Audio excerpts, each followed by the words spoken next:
Welcome to another episode of the Crypto Conversion Podcast. As always, I'm Brandon, and hopefully, as always, I'm joined by Matt and Connor. Gentlemen, how are you doing this evening? I'm doing great. Thank you. Wonderful. Just enjoying life and everything it throws at you. Awesome. All right, so in this third episode, we're titling it Debt, Lending, and DeFi. But before we get into that, let's get into the stories of this week. Matt, take it away. Yeah, so I was interested. I saw a story about ordinals, which is a NFT protocol on Bitcoin. And so it wasn't new this week. I think it launched last month, but sometime in the past week, they crossed the threshold of having over 100,000 NFTs minted through them. It's not the original. I believe there are older NFT protocols that were on Bitcoin, that were built on Bitcoin, but it's the popular one now. And so I don't know if it's coming out of all of this NFT craze on Ethereum and other blockchains, and Bitcoin's kind of having its day. But yeah, interesting the way that the technology works. The way I'm understanding it is that you take a Satoshi, which is the smallest unit of a Bitcoin, 100 millionth of a Bitcoin, and it's ordinals, and so the ordinal numbers are the counting numbers. So 1, 2, 3. You label this is Satoshi number 1, and it has this metadata, and as much as you can fit into a block, which I think is 4 megabytes. So no giant, huge files, high definition images, and things like that. But everything's on the Bitcoin blockchain. And so it's not like there's just pointers to IPFS and things like that a lot of NFTs on Ethereum are like. And so a lot of people like that it's native and that it's really utilizing, they're not launching a new token the same way that a smart contract would or a collection, but they're just taking the unit and they're marking it and they're adding, Satoshi number 5 has this metadata and this is it, I'm holding it. Yeah, I'm sure that about this. The Bitcoin maxis they have interesting opinions about it, though. I find them to be quite disinterested in the fact that Bitcoin is being wasted. But yet there's tons of Bitcoin sitting on a bunch of exchange accounts that nobody knows the passwords to. So I don't know. Connor, what do you think about it? Yeah, I think it's interesting. I think it's a little funny coming on the other side, though. The Bitcoin maxis are obviously one type of breed, but then you also have ETH maxis, or people that don't think there's a lot of value to Bitcoin, joking that it finally has utility, which I actually kind of like certain aspects of Bitcoin in that it's just purely money. They don't want to do anything else with the blockchain, and I think there's a lot of benefit to that, to be honest. So I don't know. I see a little bit of both sides sometimes, I feel like. That's where I sit too. I try to be on the middle of the fence. I at one point I was leaning more with Ethereum, but now I see the value of both in certain respects, and that's okay. Options are good for people. So, all right, Connor, what did you see in the news this week? Anything interesting? I think we've all seen a lot of stuff going on with the SEC this week. Paxos, BUSD, congressional hearings. I've even heard that some people are speculating that Gary Gensler might be looking at subpoenaing DeFi protocols next. So I was just curious what you all think about what's going on, and I mean, is there a war on stable coins? Is it a war on crypto? Like, where is this going? Matt, go. Oh, you really seem like you're going to say something. Sorry. I think, but it's interesting anytime the SEC gets involved.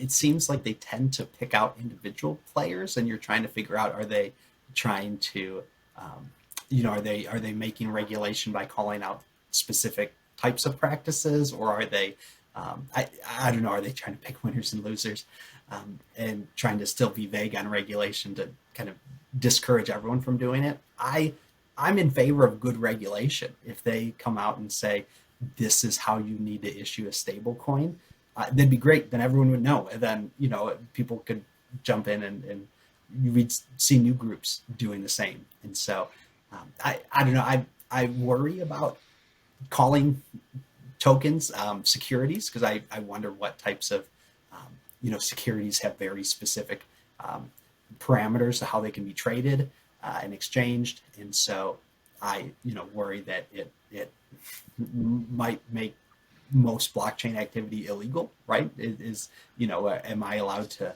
anonymously trade on Uniswap, or do I need to be KYC'd as an accredited investor in order to buy this new token that launched? Because it's a security for a startup.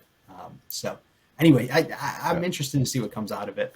I'm always hopeful, but also expecting the worst. Don't you just love how the SEC just always does what they do in the name of making sure that the investor is safe, especially for retail? I can't. Yeah, this is stuff that I'm genuinely curious about what's going to happen, especially considering how USDC it could be protected by BlackRock. I'm interested to see what happens there. I do think that is Paxos, right? The issuer of BUSD. I am wary about them, not because they're in the United States, but because Binance isn't in the United States, and I think that we're going to see a shift in terms of like what crypto is going to be able to do in the United States versus what crypto will be able to do at an international level. I think we're going to start seeing some distinctions in that, and I'm not necessarily thrilled with it. I feel like this is the one area, well, there's multiple areas where I think the United States could do things better, but I think that this is a bit too, you can't lose this technology, and they're doing everything they can to do just that. So yeah, that's where I sit with all of it. I mean, we've definitely seen like a narrative in the media, at least with the war on China, and you have to wonder if it's somewhat connected. Going after Paxos, going after Binance, which is based in China, Yep. and maybe not going after USDC as a US based stablecoin that happens to have ties to BlackRock. It very well could be picking winners and losers. Yep. All right. So, in other news, Mt. Gox creditors getting back apparently 90% of, getting paid back, and 90% is getting paid back in Bitcoin, apparently. I feel like, with Mt. Gox hack that happened in 2014, I always just feel like with the Mt. Gox investors, if you were in crypto that early, I don't think that losing that Bitcoin scared you necessarily. I think that you just went and bought more Bitcoin other places like Coinbase or somewhere else. I don't know what you guys think about all of that. We hear the legends of Mt. Gox and the histories of crypto, and none of us were really involved in it. I was a mere freshman in college at that time. I had only heard of Bitcoin, but I was never going to do anything about it. So, yeah. I mean, it is tough to say. It usually comes up as whenever there's any news about Gox potentially finally, settling for investors. It seems to be a FUD narrative that people expect them to sell as soon as they get their Bitcoin. But yeah, I mean, very well, they could be hodlers. Yeah. Matt, anything on that? No, I haven't been following the whole story. Like I know the term Mt. Gox, and it'd be nice for people to get their Bitcoins back. But and like you said, Connor, it'll be interesting to see what happens. I don't know if there's, Brandon, is there a timeline on that? Like, is it like by the end of the year, or is it, they've said it, but not when?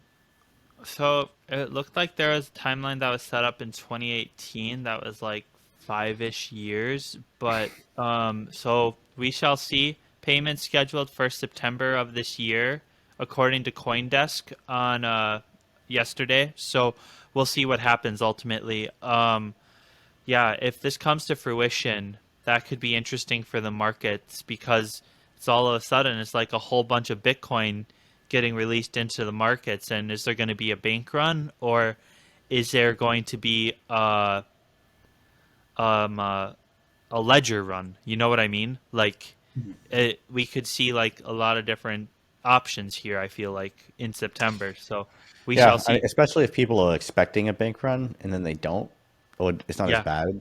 That could also send markets flying. So you yeah, never know. It's interesting, right?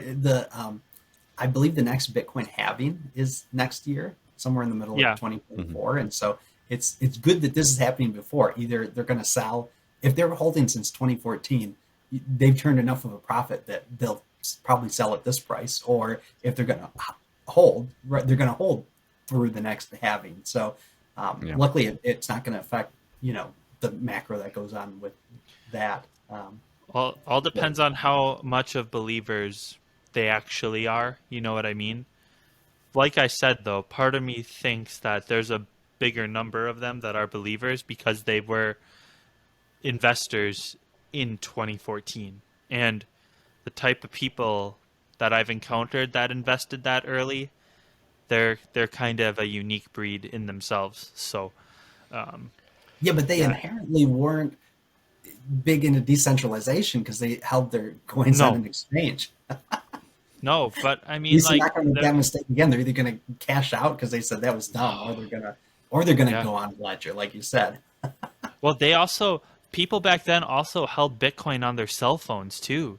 So, yeah, there's some cool stuff. There's a guy who on YouTube. He specializes in recovering old hardware wallets, like that are on like the old cell phones that people used back in the day before we all used our that were our Paper hand wallets were a computers. big thing back then. Yeah, they were. I helped a lady who had Bitcoin on a paper wallet. She had no Oh idea how wow. much she had. It was quite a sum. Yeah.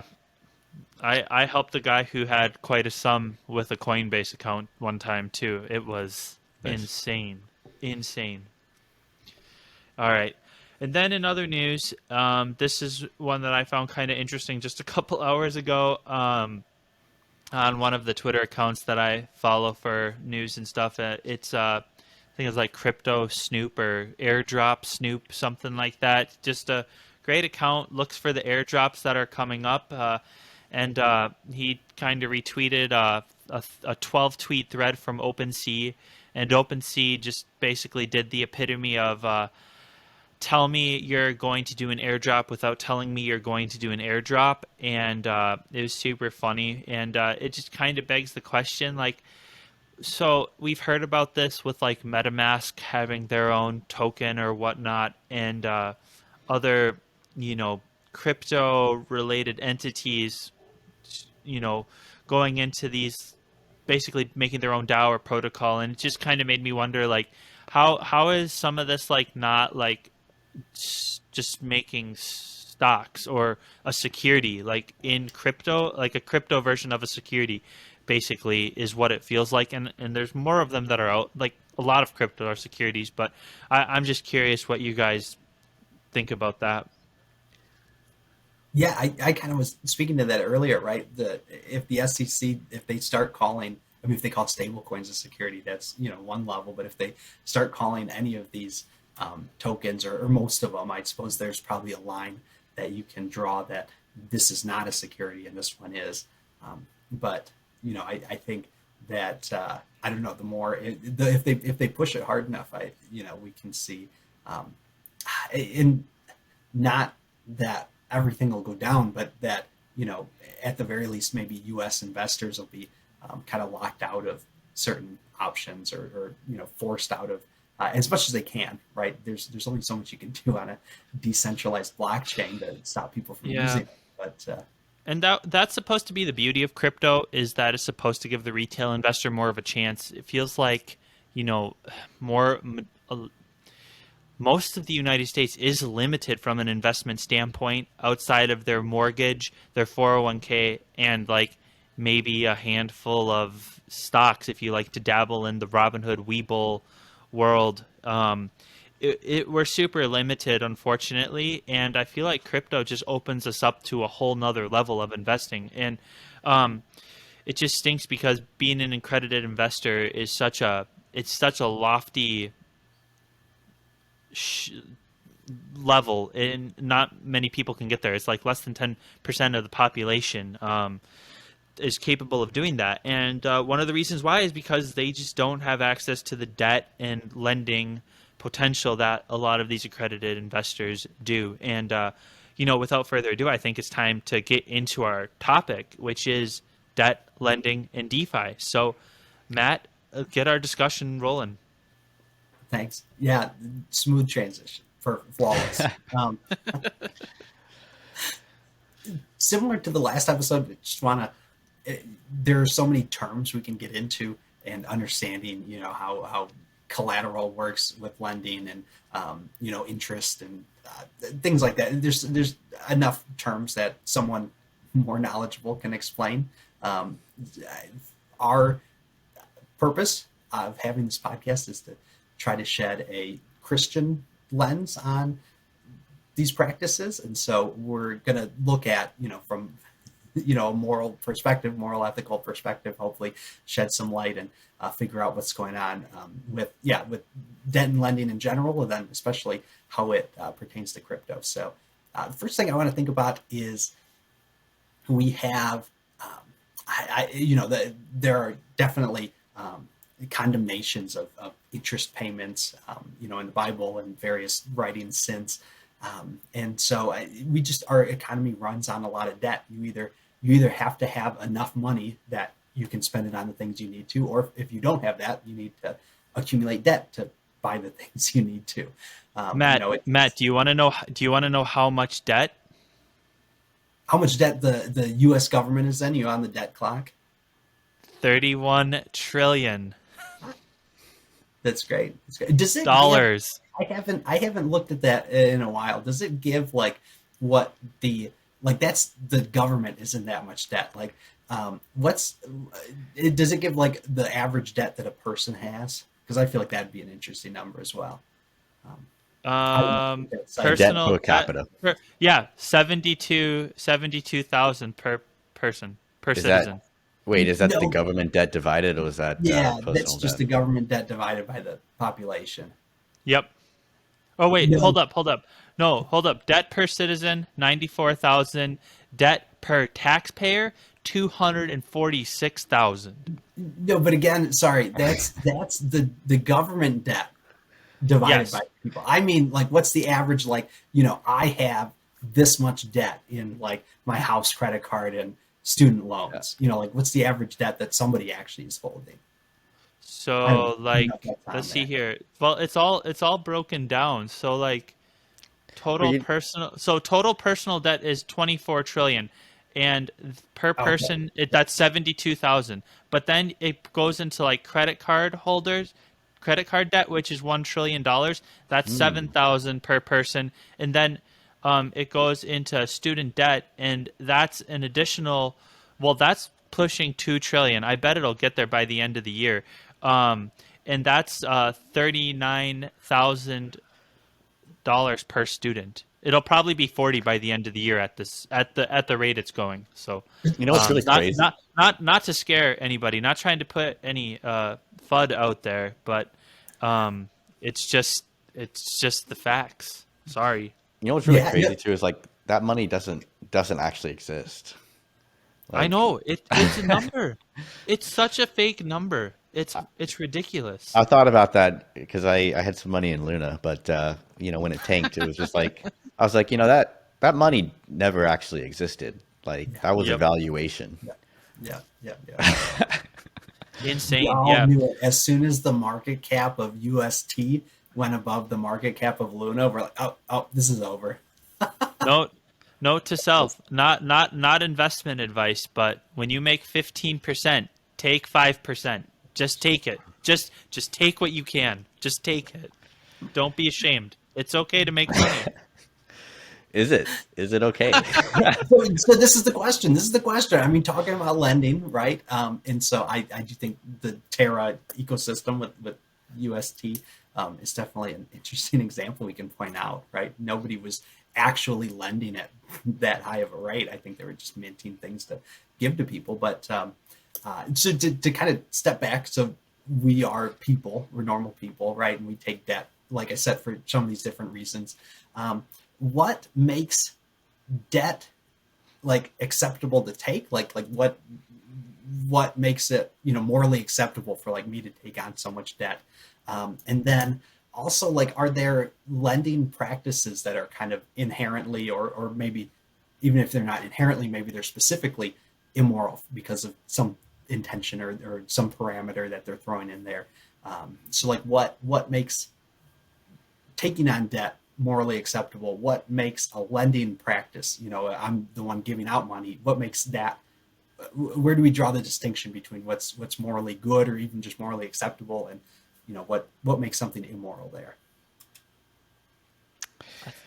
Go, Connor. I'll say mine after. Yeah. I mean, it's such a complicated question, and we've been discussing this. We said for at least a couple of weeks before we decided to do this episode, and there's so many factors involved, and I think that's like the first thing you just have to be comfortable with. It's a complicated issue, and as Christians, as humans, as people who operate in this modern world that has a level of complication that people in the Revolutionary War didn't have to deal with, right, Brandon?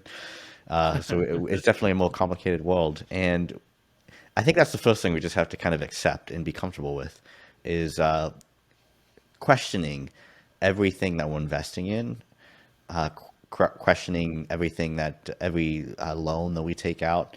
Every decision we make, we have to question it from so many different angles.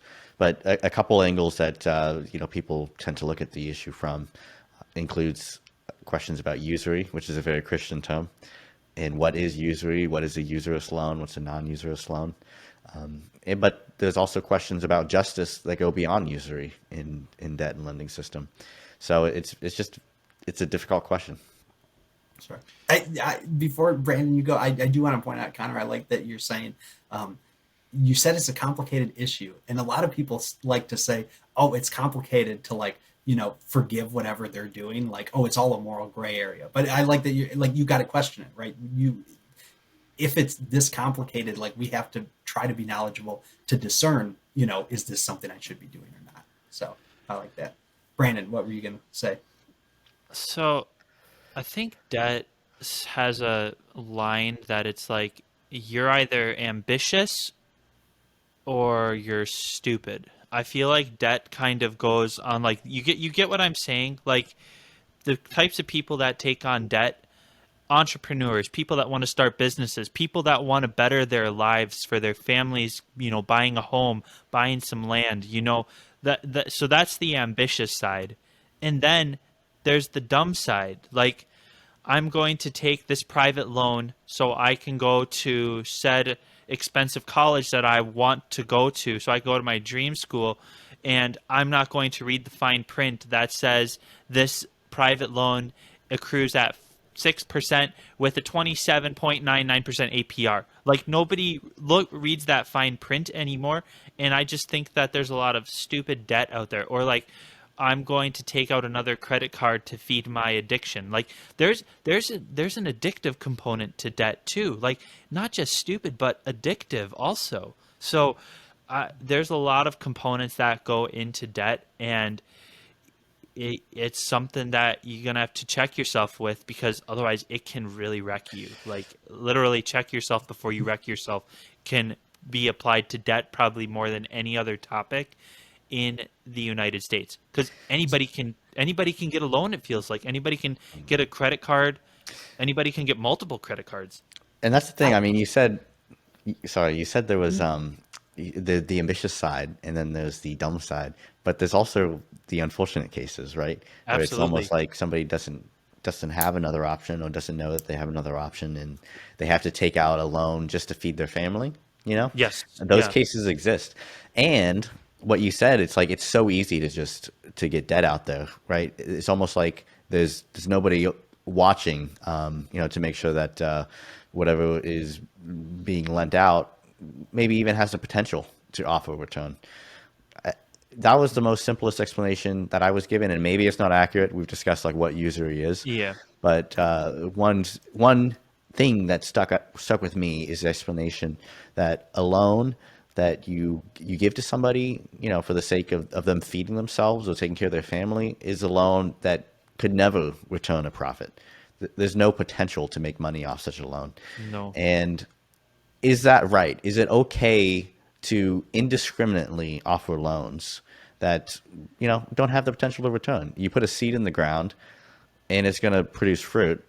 You can't expect to put a seed in the washer, and get fruit out of it. So is that usury? At the very least, it's a misuse of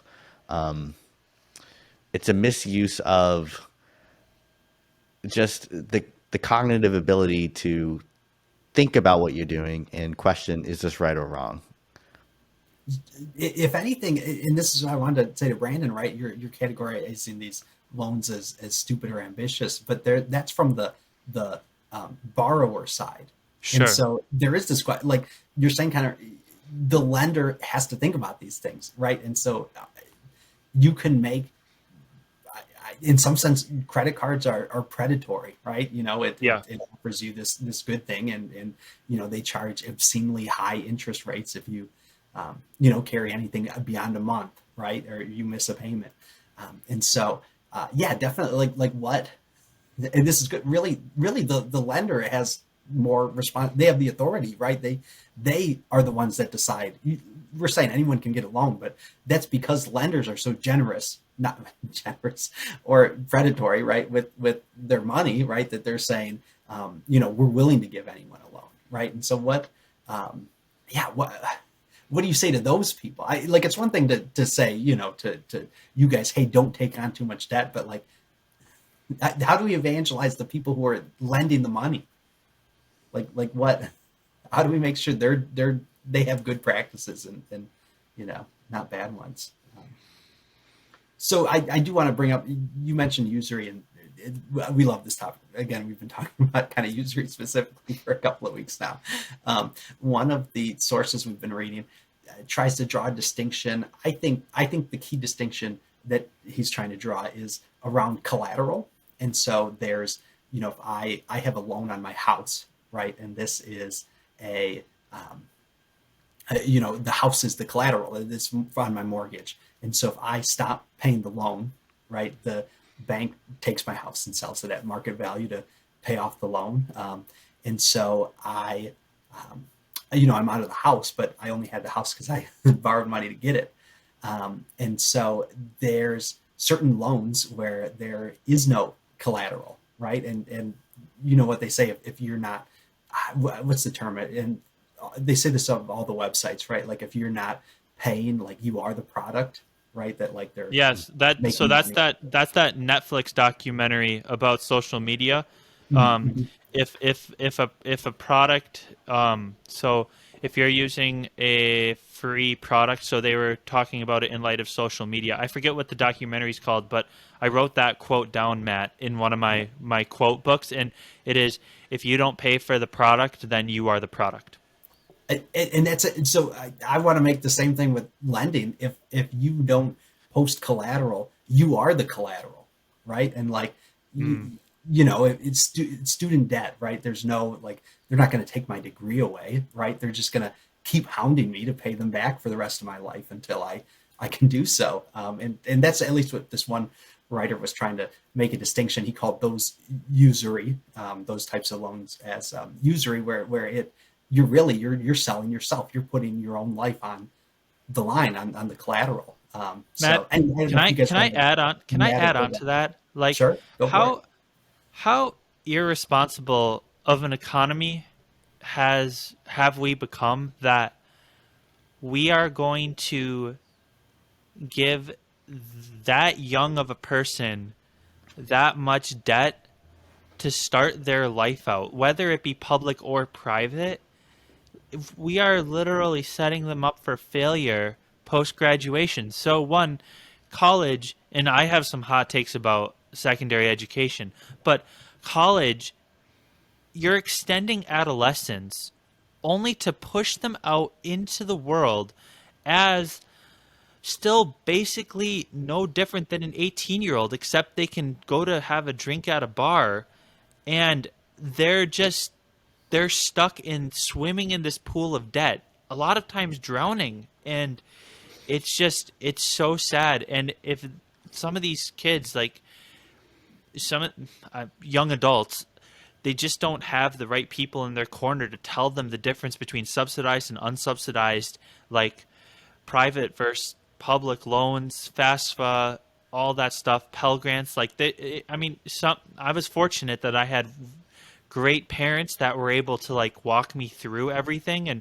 help me avoid a lot of those big interest loans. But there's so many people that don't have that in their corner, and that's what I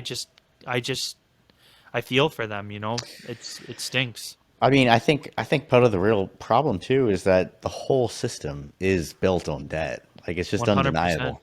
Like just the fact that inflation is built into the money supply. Like you're not going to, you can't sit on money. You need to put it in a bank account and accrue interest off of it just to keep up with inflation, right? Alone, and that's just the reality of the system is that everything's built on interest. Everything's built on lending out money and debt.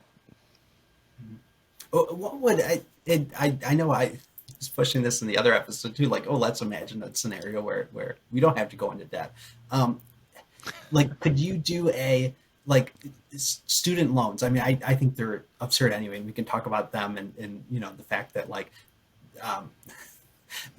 tuition has gone up at such a higher rate than like the professors are getting paid, right? You really only need them to have a school. Anyway, we could talk about all the wasted cost and stuff there. Just butt in real quick, but like that was the other point I did want to make though, is that the fact that we have this system that's run on debt, it artificially inflates prices. Like there's no way school would be as expensive as it is if there wasn't just this expectation that you're just going to go out and get a loan and be able to pay for it anyway.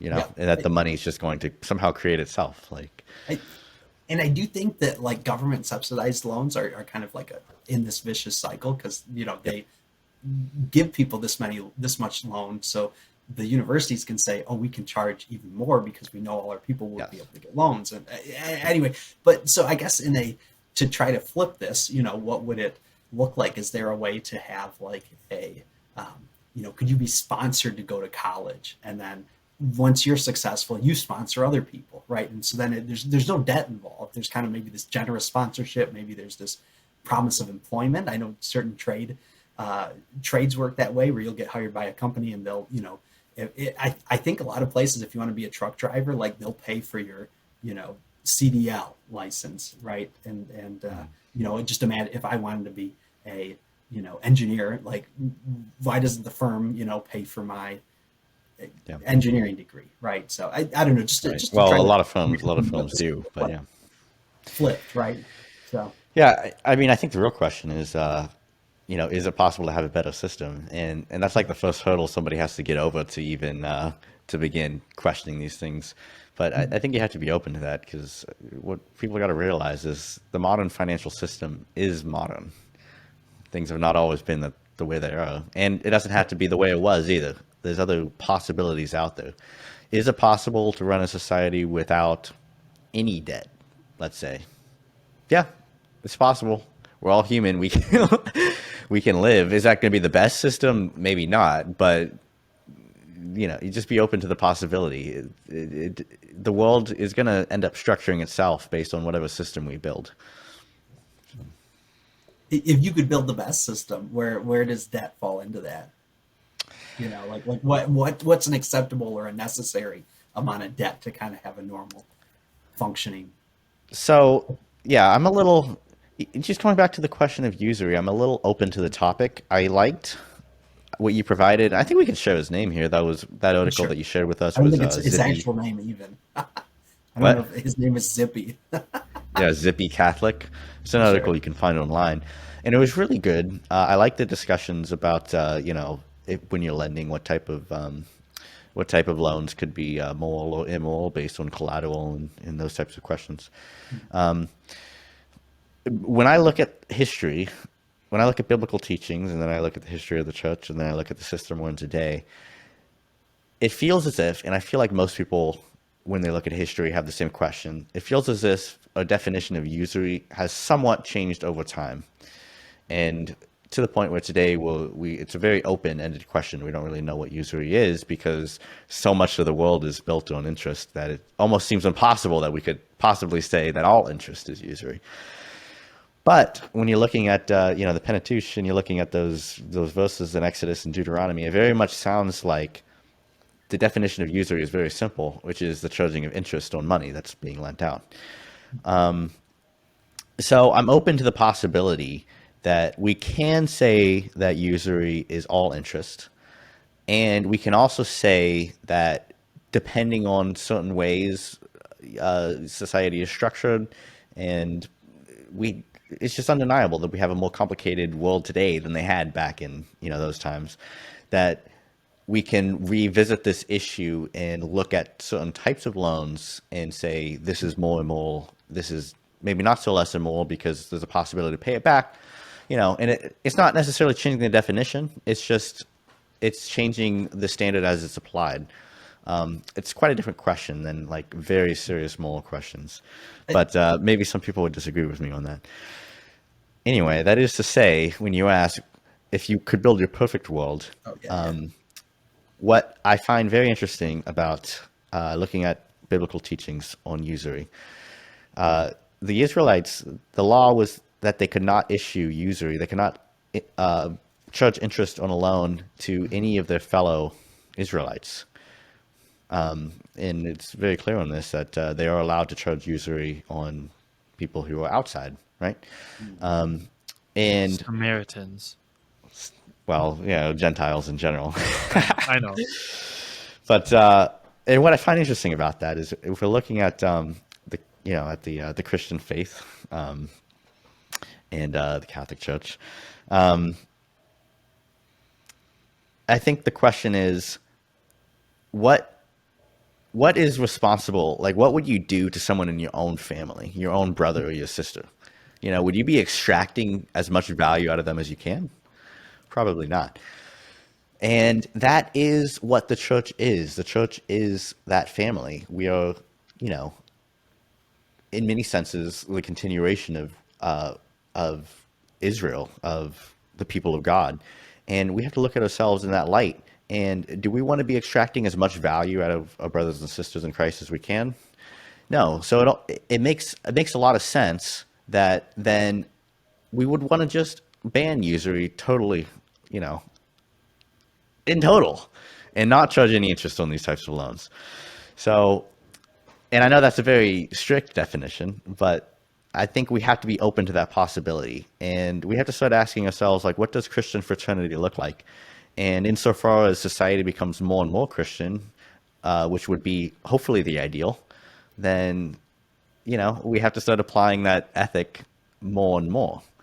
And ask ourselves, what does charity look like when, we're dealing with people that we hold as family? I wonder if we were more rigid on like educating people about like taxes and like actually paying their taxes and just, you get what I'm saying, like at a younger age, and not just like if you happen to have parents that actually like cared enough about you to teach you some of this stuff. Like if we had more robust tax education infrastructure at younger ages, then I could see like the component of interest being less advantageous for the state, because everybody would be on top of their game, like with the tax situation and stuff, and like paying their debts on time and things like that, because they have that monetary intuition that I feel like a lot of people lack, and that's why government's able to take advantage of that situation. And the fact that there's so much dumb money out there, like the amount of luxury items that were purchased with those stimulus checks is just insane. If you look at the numbers of what those checks were spent on, it's crazy. And I feel like the government has our number in terms of what they know we're going to waste our money on, from a convenience and lifestyle standpoint, which kudos to them. They call our number every time. Yeah, I I think the point is maybe less about taxes and more just maybe Sure. generally like financial literacy, right? The more that Yep. people understand, this is how much money I have, not just the cash I have, but what debts do I owe? What are my assets and liabilities? I think that's absolutely would be helpful for the future. I'm And, well and aware. I'm well aware if yeah. everybody would do their taxes correctly, it wouldn't change a single thing. So trust me, I'm aware.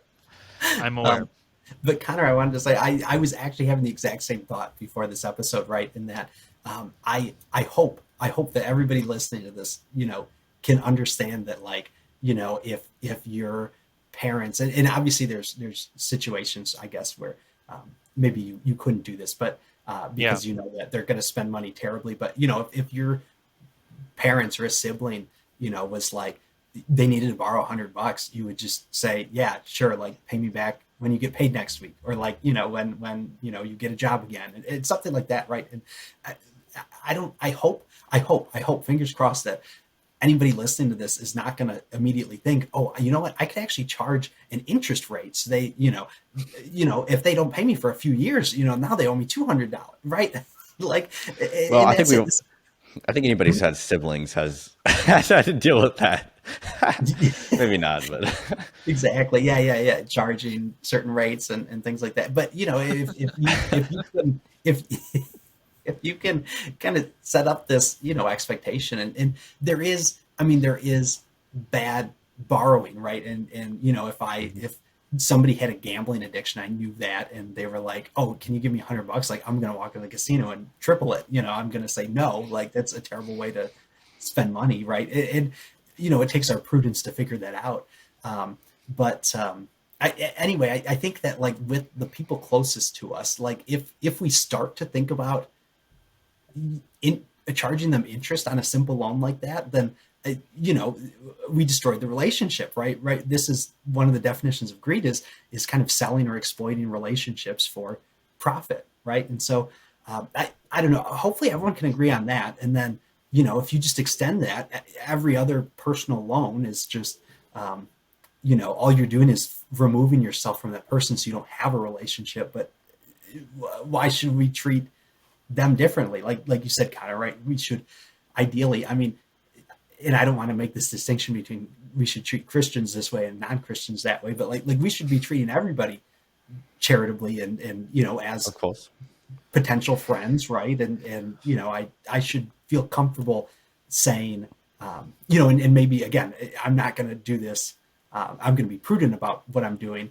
But if I'm a big entity, right, and we saw this in medieval times, you had instances of like Franciscans, right? They lived with the poor, and they somehow had money from donations and stuff, and they would do this. They would say, they'd give out these loans on that were no interest, but they would be kind of out of friendship or out of charity, right? To say, hey, here's $100, try to get back on your feet, and if they did, that was great, and they paid it back. And if they didn't, it was unfortunate, and they, the Franciscans were generous enough with money that it didn't matter. They weren't like, we need that money back. But anyway, I don't know, just to expand on that a bit. Sometimes I hold back a little bit because I don't want to say something that sounds too radical, too crazy. Sure. But maybe I do want to say, like, I agree that we should treat everybody charitably, of course. But Yeah. I think there's something particularly special about those who we share faith with. Just by this shall they know that you're my disciples, you love one for another. And when you start to think about it from that perspective, the perspective of Christian fraternity, why would you look to extract value from somebody that you really, in a very, material, real sense, your brother and sister, right? And Even to go immaterial, right? You're expecting to hang out with this person for eternity in heaven. right. Right? Well, that's what I mean. Like more than material, almost Yeah. like a cosmological, what's the word? Epistemological sense, like very ontologically Yeah, that's real. the word. But yeah, and I think when you look at history too. In Catholic societies, usury interest was banned just outright in many cases, and from that sense, of course, it was they considered it right. Everybody was Catholic, and so why would you go about looking to extract value from somebody you share that that faith with? I think I know why There's though. something to extend it out to what we live where we live today. I feel. But go ahead. I think I know why though, Connor. I think that the that jealousy and greed are just they're two things that go hand in hand on the vice side of things, and we're all susceptible to that in some way, shape, or form. It seems like some of us more than others, and I'm just speaking from personal experiences that sometimes our brothers and sisters in Christ that we're the most closest to, it can almost be even a worse situation to even, show our assets or give loans sometimes to people, in that like there could be an element of like just a jealousy from the other party's side, or a greed component from the side doing the lending, or even doing the money investing, like looking at like sometimes with like financial planners. Like I've seen so many family situations where one family member works for one of the big mutual fund companies, and they start what do they tell those people starting out? Your first clients, go get your family. Is that a good thing to not know like your family's assets? Like I would lean towards no. And I know I'm getting off on another topic here, but it's all interconnected a little bit with the lending, with the debt, with the exposure to somebody else's assets, and we want to hope that there's room for generosity, like Matt was saying. Like we hope that charity will prevail in certain elements when somebody's really down bad. But I just want to I want to really point that those two vices out, in conjunction with usury, with the jealousy and greed, which tends to kind of make like what hedge funds and what our global financial system has kind of just become in general. So yeah. And I like making a good return on an investment like anybody else. I'm not sure. Does that make me greedy? I don't know. You know what I mean? No, and I think it's good to and this is what I was trying to say with the whole collateral piece. Sure. Are you the collateral? Am I making an investment in you, or am I like a business partner with you, and I'm invested in your business, and as long as it succeeds, I succeed, right? And No, I'm a business partner with Robinhood, Matt. Are you? No, I'm just joking. I'm just kidding. You own your one Robinhood stock? No, absolutely not. No, even though I invest in stocks on Robinhood, I do not own any of them. I know better than to claim that. Trust me. Yeah, that too. Just to shift gears a little bit, I see how long we've been talking now. To kind of bring this into DeFi, are we seeing there's a variety of crypto lending platforms that are both centralized and decentralized? What are we seeing? Are we seeing the same problems? Do any of them stand out as kind of good lending? And I don't know if we're not seeing good lending, what do we need to do to make it good lending? What can we, how can we kind of help or code, or how do we code morality into it if we're not seeing it already? I don't think crypto inherently solves the problem. Nope.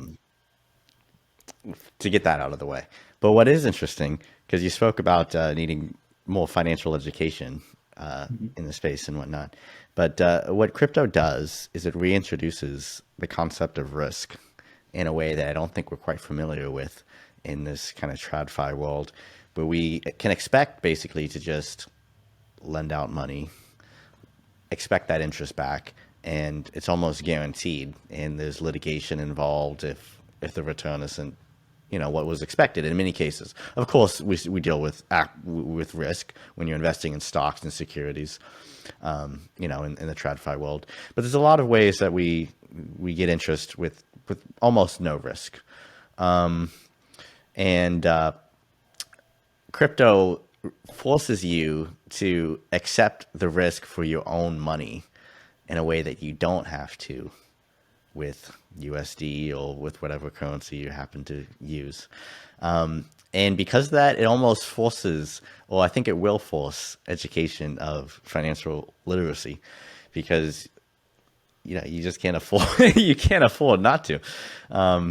You notice how, like, I'm sure we all have parents or grandparents, more like, and they don't seem to quite be able to understand how aware you have to be of scams on the internet.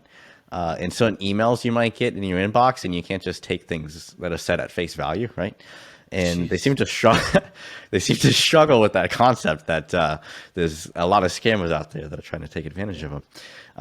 It's almost like we're seeing that today with the crypto world, with us being the young generation. We're not quite familiar with how the ecosystem works and what that actually means, that we are taking full risk for our own finances. Sure. And I think all of us in different ways have become accustomed with how real that can actually be. Whether it be with BlockFi or me with Luna, or all sorts of issues and Ponzi schemes that the crypto world. Connor, that's why when you make your 15%, you take your 5 and you run with it. You don't even think about it. To all you Terra Luna folks out there. So that's a good example of a bad lending practice, right? When you staked your UST, like, you weren't even loaning it at 20 or 15, whatever the percent was. Like nobody was borrowing it at that rate. Maybe a few people were, like, staking their ETH to borrow it, or with their collateral, but, like, most of it, I think they were just newly minting USD, right? Like that was a terrible lending practice, right? Because it wasn't lending at all, right? It was kind of a terrible, debt that they were accruing, and then it all collapsed. No, Matt, there were people that were taking that and they were building other crypto projects. I'm just kidding. That was not. That's what we were told, but that was definitely not happening. Yeah, and then you saw it as well with things like Celsius, right? And I think BlockFi was similar, right? That they promised certain APR, and then people weren't actually borrowing at that, and so then all of a sudden they realized that they didn't actually have the funds that they'd set on their accounts, right? Voyager too in that camp as well. Yeah.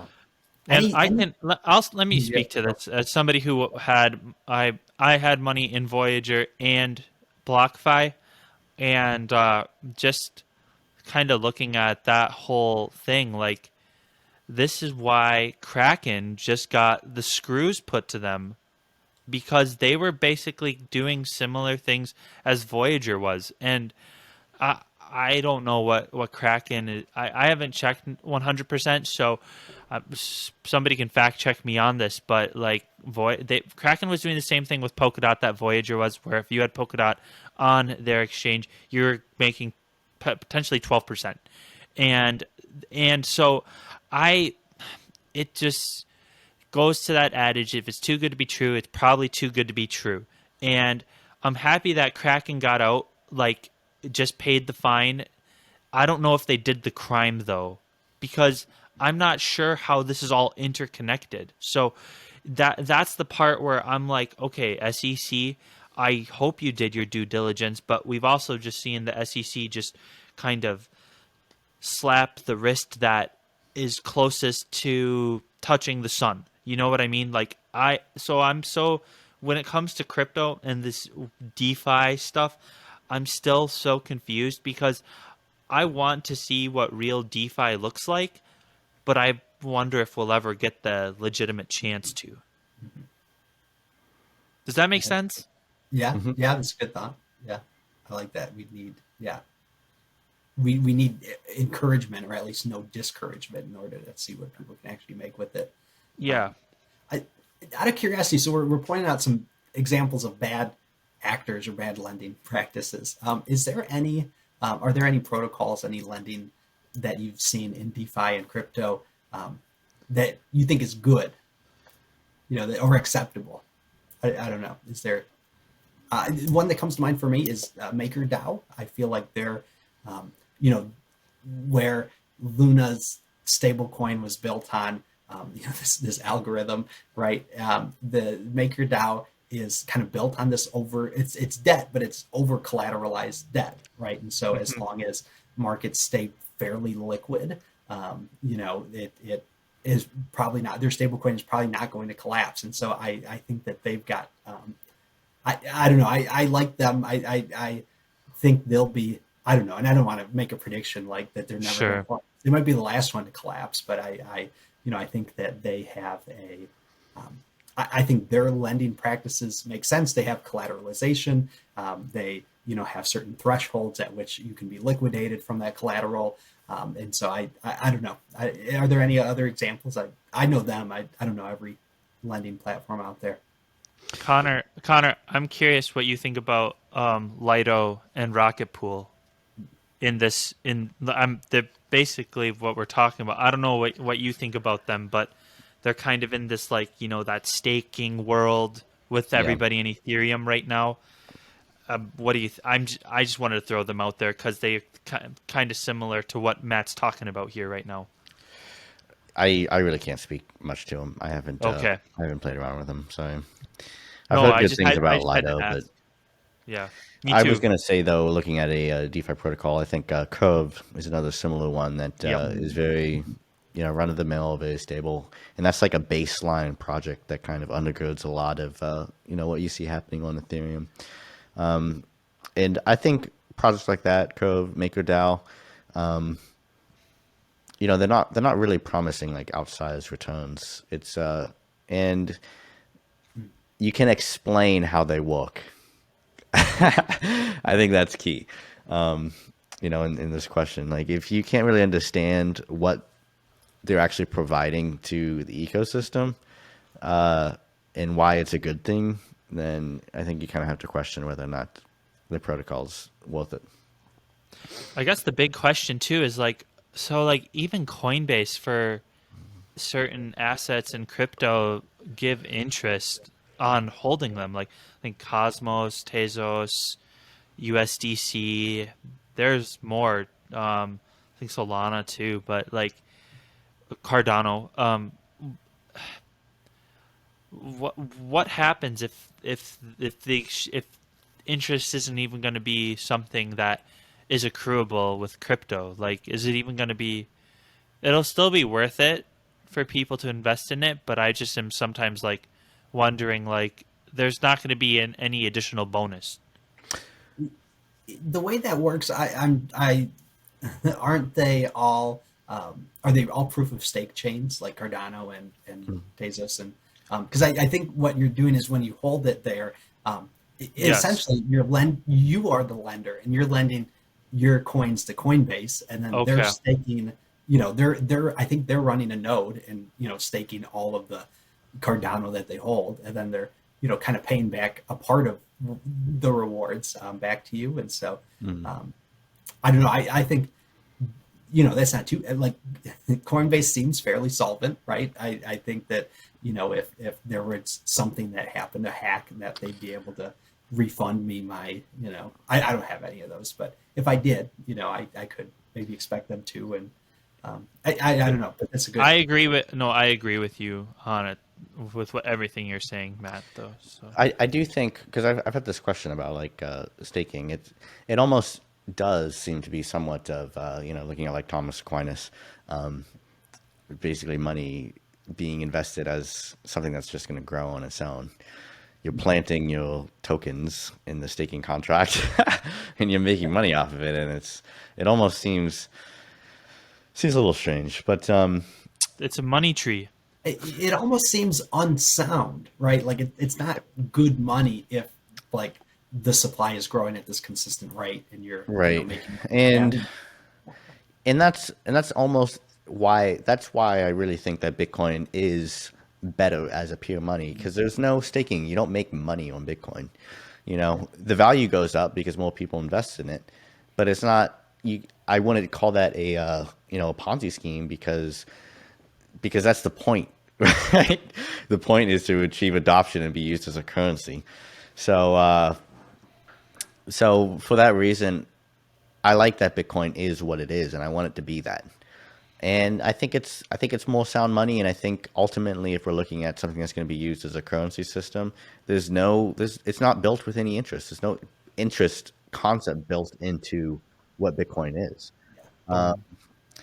But I view Ethereum as a utility ecosystem. And for Ethereum to work and do what it does, which is to provide a decentralized internet, you need those kind of economic incentives that come from DeFi, even at its most basic level. It's because Ethereum is like oil, right? You're using Ethereum not necessarily as a currency, but to do real work. And so I just think that's what Ethereum is supposed to do. And I don't really hold it up as currency for that reason. But yeah. Sorry, ETH Maxis. So I guess just to sum it all up, Matt, what are our takeaways from this topic today? Oh gosh, it's a great question. I think when discernment is the takeaway. I like when Connor was bringing up questioning the decisions you're making. Right, we're intellectual creatures, right? We can't just I can't lay out the roadmap and say, okay, first you're going to do this with your money, and then that, and then that. We've got to think every step of the way and make a prudent decision. And so whether we're on the side of borrowing or lending, really, really think. I encourage anyone to dig deeper into, these topics and figure out, can you draw distinctions between this type of loan and that type of loan, and which one's better? So I encourage a lot of discernment. I think it's good to kind of fall back to the virtues and kind of try to fall away from the vices, right? Avoid the greed and the jealousy, and fall back on generosity and charity and friendship. I think those are all good things to, try to use your money in a way that increases all of those. Would be great. And I'm going to hit you with another one. I want to tell people, use humility when it comes to debt. Know your limits. That's the best definition I've ever heard for humility. Know what you're worth, and don't overextend yourself. I think that is the biggest component with some of this, is having the grace to know what you're capable of, not selling yourself short, but also like taking the time to put in the work to accomplish what you want, as opposed to trying to get it all at once. Debt comes with these promises that are just, they've never been fulfilled. And if you want to go against the status quo and be different, just avoid debt. It's definitely against the norm. I'm not saying don't have a credit card. Like, that'll help you in terms of like being able to buy things like a car, a house, get a mortgage, but just be practical. We have to have debt because that's the way the system is built. I know, but we got to be we got to be practical about it. We have to be practical about it.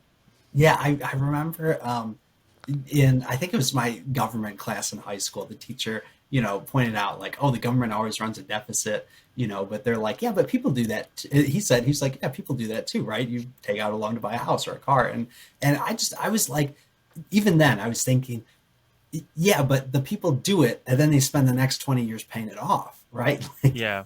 Like if you take on debt, right, have a plan to, even if it's not a perfect plan, but keep that in mind and plan to pay it off. And the money and the value of the money is changed too then at that point too. So yeah. Sure. Last thought is, as we're talking about DeFi, I mean, we see good and bad examples. And so I want to encourage anybody who's building in the DeFi space, definitely keep these virtues and vices in mind and try to, I don't know how you would build a system that's perfect or better.